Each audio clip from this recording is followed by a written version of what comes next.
فرمود در جشن قدیر طعام بدید. چرا باید عید قدیر طعام داد؟ چرا باید غذا داده بشه به مردم؟ برای اینکه معلوم بشه سیاست یعنی این، هیچ کس نباید گرسنه بمونه. جشن میلاد علی ابن ابی طالب علیه السلام نیست، جشن حکومت امیرالمومنین علی علیه السلامه. ما جشن برای این نمیگیریم که امیرالمومنین اینقدر خوبه، اون که 13 رجب باید جشن بگیریم. ما جشن میگیریم برای اینکه یه همچین خوبی رئیس شده.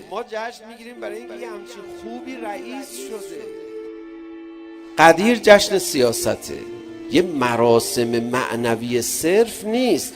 باید معلوم بشه این جشن حکومتیه، این جشن سیاسیه، باید نونوار بکنه مردمو، باید هدیه به دست بچه ها بده. سفارش شده به کودکان هدیه داده بشه. این کودک تو ذهن خودش داره این مسئله رو تا آخر. باید همه کودکان روز عید قدیر دیگه ذهنشون دنبال هدیه بگرده. قدیر امروز کجا میخوان به ما هدیه بدن؟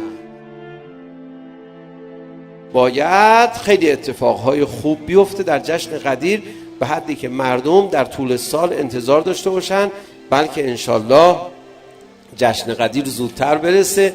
بعد مردم که جشن قدیر رو خوب لمس کردن و چشیدن، در حد و اندازه یک جشن یه نون و نوایی به مردم رسید، اون وقت چه اتفاقی میفته؟ مردم منتظر میشن برای حکومت حضرت. امام زمان ارواحنا له الفدا ظهور بفرمان، هر روز عید قدیره، هر روز جشنه، هر روز به مردمی شیرینی ها چشونده خواهد شد. ما جشن برای این نمیگیریم که امیرالمومنین اینقدر خوبه، ما جشن میگیریم برای اینکه یه همچین خوبی رئیس شده.